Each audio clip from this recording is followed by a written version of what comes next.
Hi, this is Dr. Scott Young, and today we're going to get into our What If I Don't Believe in NESARA series. This is part three of It Doesn't Benefit Me. Coming right up.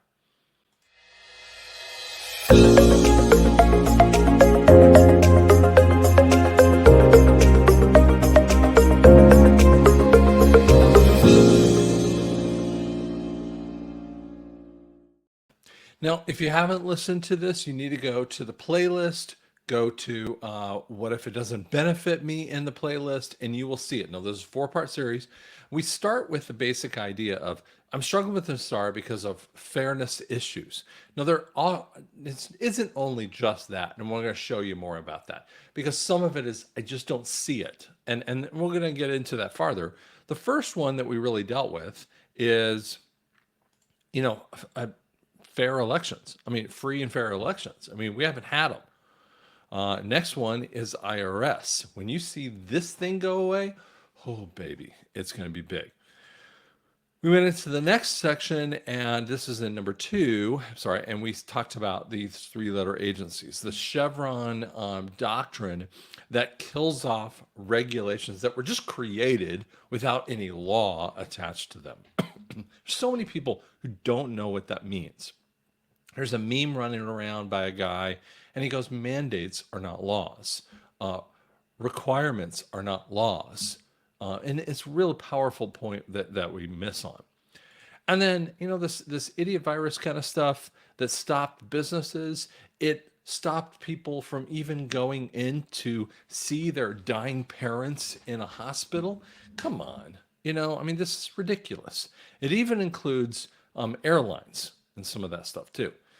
And then we have the gold backed currency is deletes inflation that we have. One of the more fascinating points is Zimbabwe already went gold backed. Okay. So now we're on part three. Now, first off, after we delete the IRS and the monetary reform for bringing down pricing, what does that do for me every day? And so when we think about that and you say, okay, what would that make a difference for me? Because, and this is more about, I can't see it. It doesn't fit. So I don't have a clue how that would make a difference for me, right? Because, sometimes you hear about, this stuff and you go, well, what would that do? Well, let's figure out who the IRS actually is taxing. Almost everyone. And there's so many different points of taxation that comes in. And I know we sort of dealt with this, but I'm going to deal with this a little differently. The regular employee there's little questions that asked how many deductions that you want. Now, the more deductions that you have, the more potential, how should we say this? The more potential tax refund you have coming to you. This is how a lot of people would think. And the less deductions, you want to take out more taxes so you don't have to pay them in the end with this too. So that's how some people will look at it. Then we also have capital gains taxes. Where does that come from? Well, when you sell a property and you don't actually buy something new with that, well, that's going to be called capital gains because that's called income. And then we see a lot of that kind of stuff. We see it in businesses, we see it, and then we even have this crazy death tax. And you have whole loads of this stuff that people make people paranoid in this way. And that paranoia is what they want you to be. You see, if they really wanted this to be reasonable for you, they would have made it straightforward. Like sales tax is so straightforward in every place that you go. Whether you have 7% sales tax or in Tulsa, which we have a weird number, 8.517. Now, how do you get 8.517 in sales tax? Well, you got state, county, and city. Okay. And each one of them have a need for those taxes. What you don't understand is that when you talk to me about taxes, I ask you the question, what are you mentioning? Are you talking about property tax? Are you talking about sales tax? Are you talking about death tax? Are you talking about pure income tax? Your deductions kinds of things. What are you talking about? Now, we have to have this occur. Why? Because its direct occurrence goes from the IRS through the Treasury and through the Fed. Once we see the Fed dying and going into a gold backed currency underneath the Treasury, it kills off both of these areas. And that monetary reform actually reflects in a fascinating way. When we see monetary reform, they have told you over and over that deflation and inflation is just a reality. And you hear things like the Fed's going to reduce the rates. One of the most disgusting statements that we get is that we have finance people who always feel like the rates are going to come down and you're going to see, a reforming of your interest rate. So for instance, it's called a refi. And and I say a reform because what they're doing is trying to make it easy for you to get back into the system. If you paid down a loan at a 30-year loan and you've got it down to 22 years, they don't mind you refining that loan. Why? Because there's a whole snot load of fees that come in, whether it's title fees and just a million other stupid fees the bank gets, and then they actually front load all the interest, which is the compound interest parts. So they love this. And they love it when you have to do that, because now even if you drop your rates from, and this is old time, 4% down to 2.5%, well, which is an unbelievable rate on home loans. But if you did that, they're making more money on the front end of that. And the longer that you go in, the worse that it is. And so what happens is they get you in these kinds of ideas of refining and monetary reform. But the reality is, when we go back, inflation is a big old nasty this. It is a made up concept. And this is why most people stop right there and go, you are blowing smoke up my skirt and I'm sick and tired of it, right? This is where we get that idea. And that is a big problem for most people to kind of come to grips with. But the reality is, you have to understand inflation and deflation is a fake, created, manufactured thing by these idiot cabal through the Fed. And the beneficiaries are Congress and all of the morons and what they want to do. This is how they work this stuff. But what it's going to do when you return to a gold-backed currency is a couple things. One of the most important things is budgeting. Now, when I talk to tax accountants, and my tax accountant is a guy named Doug, and Doug is a wonderful guy. I like him. He's very, very straight pan kind of guy, right? And Doug is going to adjust. He's going to change because tax accounting isn't going to be working. But here's what does need to happen. Businesses run without even doing any accounting.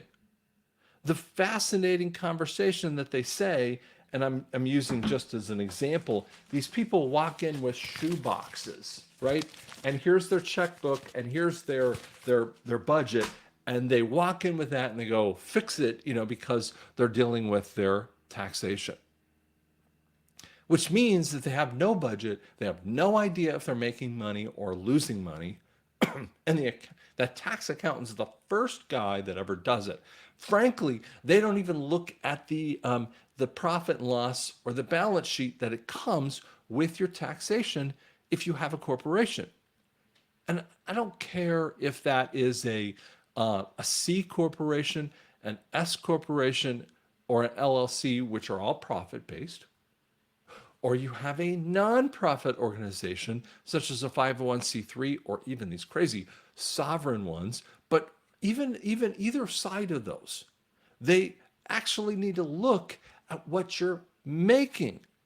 Should you be looking at your budget? Like, is it too expensive to get the product that you're getting? Maybe you need to flip to a new product. but you haven't looked at that. Now, that's just on the business side that leads people to financial ruin. On the other side, we haven't seen people on the personal side spend any time in budgeting. Now, some people look at me, and this is when they know something about NESARA, and they've heard things like, well, I'm going to get all my interest back, and I'm going to get all my taxes back, and I'm going to get all this, and or there's going to be a UBI of $10,000 a month, or they make up numbers, right? And they go, well, I'll never have to worry about money again. I'll never have to borrow from a bank. And I go, what utopia have you come from? And can you snap awake here? It doesn't make any sense because people would stop working. We need people to do a job. And I'm not talking about Social Security and disability. I have never talked about that. We need to take care of that. That is what a good nation and a good people do. Forget about a nation, but good people do is take care of those who are needy. Jesus talked about it over and over again. If you're not taking care of the widows and the orphans and basically the infirmed, what are you doing in essence, right? That's the overall point there. So we need to be doing that, and that's part of NESARA. So, but this part is you learning to live within your means. There's going to become a debt forgiveness. But on the other side of this, there's not going to be another debt forgiveness. And the people who live within their means are very angry at the people who don't. And I go, wait a second, guys. Can we pause for half a second and realize that most people who are in debt have either not smartly listened to the systems, which is a possibility. Now, there are people who are stupid about their money. I get it.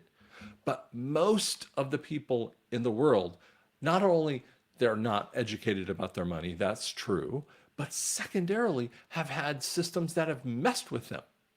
People, we see women who are married to a guy and the guy leaves her and she's got the kids and now she's got half to a third of the budget that she used to do, and she's going to run into debt. Or one of the couple, they die, or every crazy thing that happens. And these are the things, actually, that's why we see the breakdown of the family, and the family unit is supposed to be that unit that takes care of each other in there. And the cabal hates the family unit because they want to make money off of it. The foreclosure rates and all these other ways of bankruptcy actually makes it good for them and bad for you. So they don't want you to budget. The reality is that many of our parents and our grandparents actually lived on a budget. When I was first an audiologist 35 years ago, something like that, I was talking to the greatest generation, and I talked a little bit of some of the World War I generation too. And every one of them would say, I'm not getting credit. I'm going to live within my means. Because they lived through one of the worst times of the Great Depression ever. I believe that we're coming into a new time frame because our Great Depression, which some people call a recession, is a Great Depression times 30. I think what it's going to do to people is make them go, wait a second. I'm not doing what I did before. Now that I'm on a good footing and can be able to afford things, what am I spending my money on? And I really recommend you start looking at that because I think banks are going to look at this. They're going to look at your budget and say, hey, you might walk in and go, I want a $2,200 a month house. And they'll go, well, you know what? All we're going to give you is $1,600 a month for a house. And you're going, I should get it. Your budget doesn't let us do it because guess what? It's on them. As a business, when I look at this, a patient comes into my door and they say, I want to purchase XYZ. And my assumption is how are you going to pay for that? And this is kind of a conversation that we have. You can do a check or a credit card, or we have financing kind of thing. And every once in a while we get someone who just goes, well, can't you just finance it in house? Can I finance? Do I look like a bank? And every once in a while I get this, right? Because they're looking at it like, I mean, I should be able to, I'm making enough money, right? And you're going, why do I have to be your bank? Again, we're talking about budgeting. So I think that's going to be a big catalyst for this. So F of our list, excuse me, of our list, financial privacy with a QFS. We have had a massive level of hacking in ways that you cannot imagine. Now, I have been audited by the IRS more times than most people ever would in their life. But one of the things that I started noticing when I started my practice in '06 is about once every couple years, because I have 3 times the number of accounts that are out there versus a personal situation, right? Which means I have 3 times the number of sign-ons and all this other stuff. So I have to have really complicated systems to be able to track all the passwords, right? It's very difficult. It's way more difficult than it is for you. It is more difficult by 3 times at least when you have a business on top of your personal life. So what happens since 2020, my systems have been hacked once a quarter, which means that either I've had a massive hack on it or they have stolen money on a credit card. It happens to me more times than I can imagine. It's because I'm in a bit of the public eye. And so the cabal hates my guts and they are going after me. You have had hacking issues. You have lost money because of that kind of stuff. You have seen also this QFS crypto scandal that comes out here. And people saying, well, Dr. Scott, I have this one woman who's never talked to me ever. She goes, I talk to Dr. Scott every day because we talk about the QFS crypto because I sell for him. No, you don't. It's not me. And none of the social media companies will do anything about it. They're all liars and pigs in this way because they won't delete them. And they don't want to. And so when you have the QFS, it is a trust that has the ability for as many as 4 different people that you would choose, and that will have that access point. So this will be a access point to look at it. For instance, if you signed on to your Experian credit report, which is something I do, what I do is I sign on and can see into my whole credit report. I can see credit cards and house, cars, whatever else that might be there, right? And so it becomes a window into that. Just like when you sign on to your bank, you have a window of your accounts. For instance, at my one bank, I have my personal, I have my foundation stuff, and I have my hearing business with it too. So it's all inside of there, a window. That's the simplicity of the QFS. But because it's a distributed blockchain system, they won't be able to hack into it. Oh my goodness. It messes them up. It freaks them out because they've always had access to you through the Fed, which is called the SWIFT system. If you don't understand, that's called your routing number on your checkbook. That is the SWIFT install into everything that you do.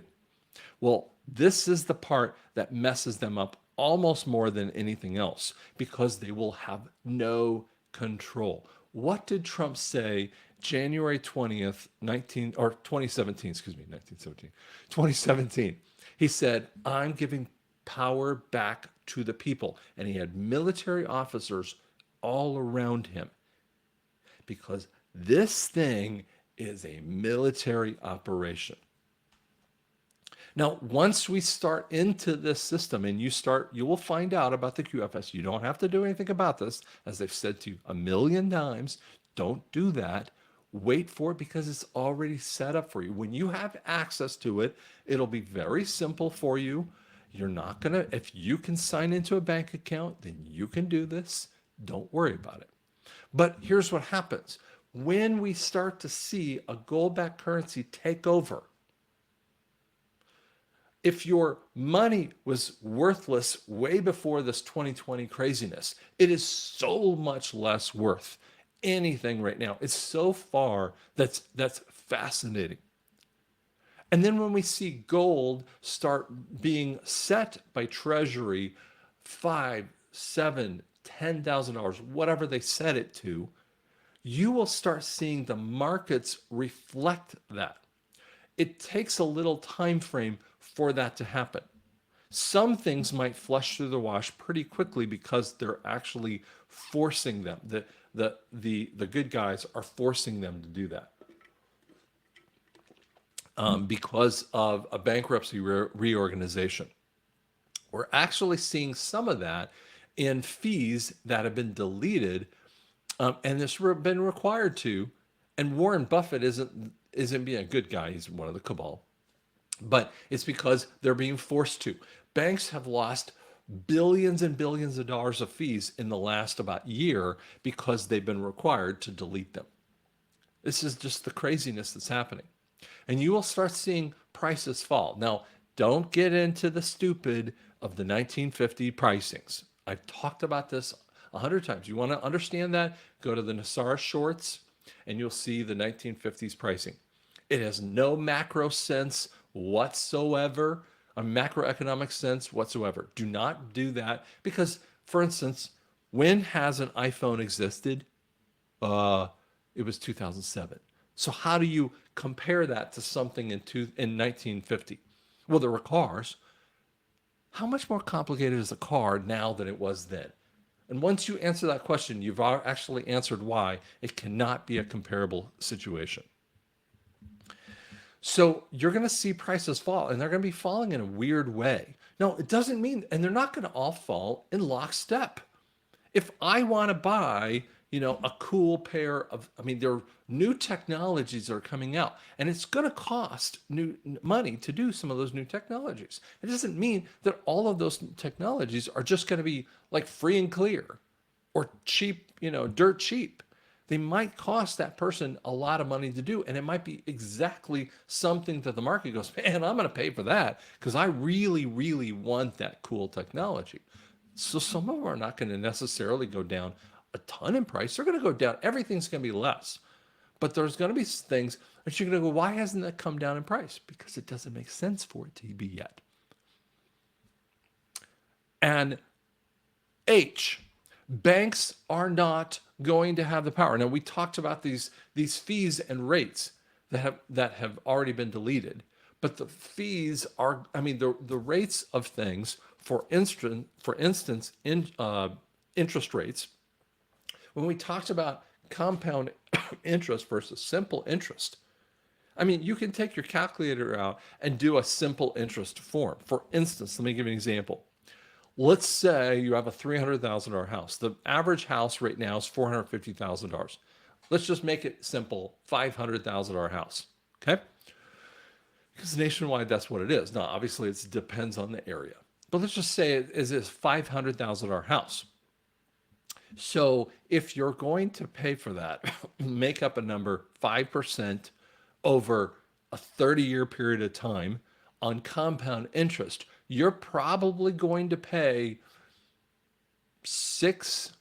you might pay as much as $600,000 depending on the loan amount or the interest rates and how they actually calculate it. But you could pay anywhere from $400,000 to $600,000 in interest on top of paying back the debt. Whereas if they did interest on a simple interest basis, and maybe they even said I'm making up a number, a $500,000 loan and they're going to charge a 1% rate for the fee to do it. $5,000, okay? They spread that out. They spread it out over a short period of time. And then they say maybe 1% simple interest. Well, 1% of simple interest, again, is $5,000. So what if a bank got $10,000 to do that kind of loan? Now, they should get paid back in the beginning, which is called the rule of 78. This is what we used to see in the past. You paid your interest first, not as sick as the other way, but you paid your interest first. But then as soon as you paid it, now you're paying principal every 5 seconds after that.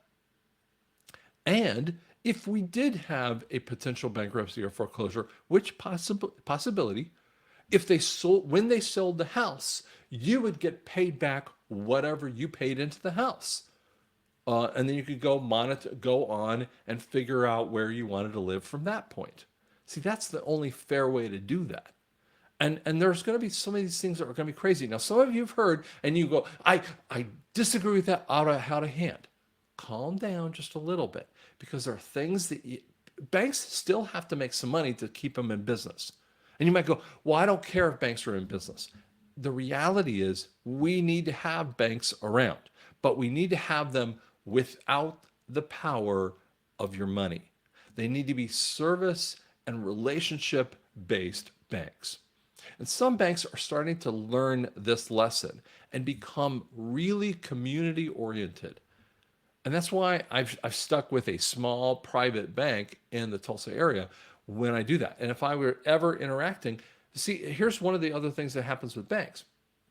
If we had these global ugly suckers of these banks, the the Chase and the BOAs and the whatevers, right? HCSBs. What happens is that a big business can go into different towns in North Carolina and in Georgia and Mississippi, and they can basically take over. They can help the big sucker take over a market. And yet, when they lose that power, what happens is the small shoe store, the small clothier, the small whatever that might be, the Docks Market, there's one here in Tulsa area, Docks Market, which is just a grocery shop, can be a local one and have local foods coming in, local honeys coming in, and sell them right through that kind of store, which is a great thing, because now the local market is using local funds to be able to distribute it and pay for their employees. On top of it, everyone benefits in that town. And that's the kind of stuff that happens when you take away that kind of power. So I hope that gave you a little bit more information that will help you to understand this isn't as scary as you make it to be. Stop listening to people who send you fear porn, because I get this all the time. And I heard, and I'm like freaking out. I'm like, calm down. Who brings fear? Can I ask you a question? Who brings fear? Does God bring fear, or does the devil bring fear? That's why I call it fear porn. It's like we've been so used to this that we've lost our way. Stop with your fear porn and understand this thing is working and it's going to happen.